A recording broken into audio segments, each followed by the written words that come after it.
The World Register is an independent news source. Our goal is to be a leading provider of truthful, unbiased, and timely reporting about people, places, and events. We currently use other news outlets to provide content and are not responsible for their version of events.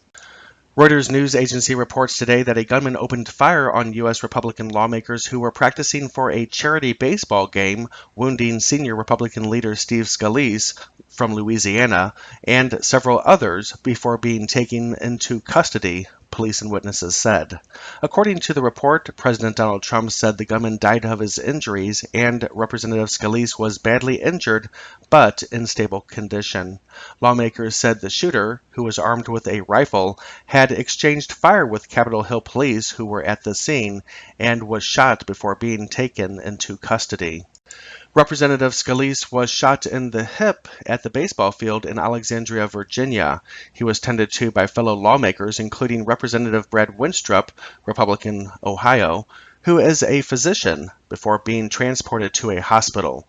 Alexandria's police chief, Michael Brown, told reporters 5 people were taken from the scene to hospitals. 2 of the wounded were Capitol Hill police. The Washington Post, quoting unnamed law enforcement officials, identified the shooter as James Hodgkinson, 66, of Belleville, Illinois. The Post reported that he owned a home inspection business. Representative Ron DeSantis, Republican, Florida, told Fox Business Network, quote, "We reported to police that there was a gentleman that confronted us when we were going to our car, and he wanted to know whether it was Republicans or Democrats that were out there. We said it was Republicans, and he kind of started walking to the field." In another report by Reuters news agency, 6 people are dead and dozens more injured when a fire burned through a 24-floor apartment building in London, England. More than 200 firefighters, backed up by 40 fire engines, fought for hours to bring the Grenfell Tower Block fire under control. Residents screamed for help from behind upper floor windows, and some tried to throw children to safety as flames raced through the high-rise apartments in the North Kensington district just before 1 a.m. local time. The ambulance's service said 69 people had been taken to the hospital and 18 were in critical care. Police Commander Stuart Cundy cautioned the death toll was likely to rise.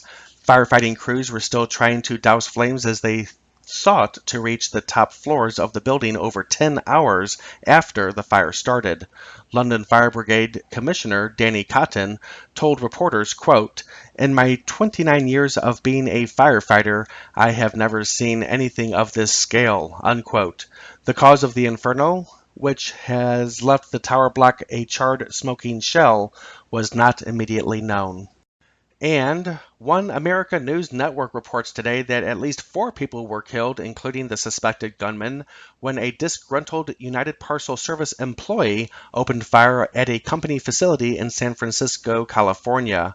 After firing on coworkers, the suspect turned the gun on himself when confronted by police and later died at an area hospital.